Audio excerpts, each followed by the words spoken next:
the greatest difference I can see on both sides of Atlantic actually is in banking, if we're talking about the financial sphere. Clearly, the policies of the European Central Bank, the combination of too tight monetary policies sort of running 4 or 5 years back, creating negative interest rates and very low levels of growth, combined with really aggressive, some would say a tsunami of regulation, have of course created an almost toxic environment to do banking in.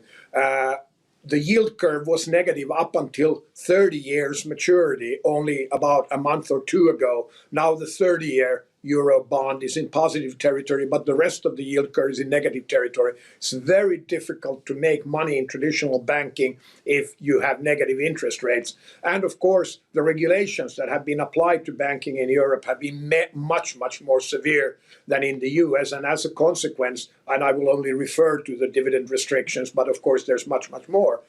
This, of course, has created a divide over the Atlantic, where doing banking in Europe is really challenging, as we can see from the profitability from most European banking groups.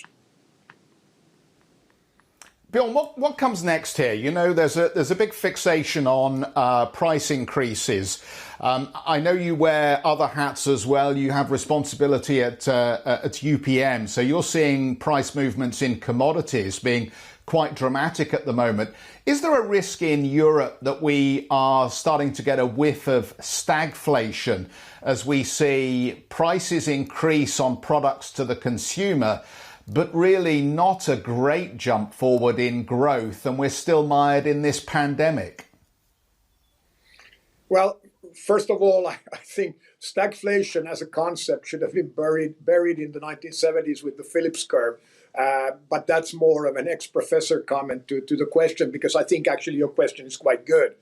The main point, I think, is that the European Central Bank made dramatic errors, sort of going back about 10 years, in not relaxing monetary policy in the early years of the 2010s, like the Fed did. And as a consequence, we're paying the bill for that. We've been way too deep in deflationary territory, and therefore I very much welcome the more sort of forward-looking and I might almost say aggressive stance of the present ECB management in ensuring that we can push our yield curve back into positive territory because of some inflation expectations coming into the equation.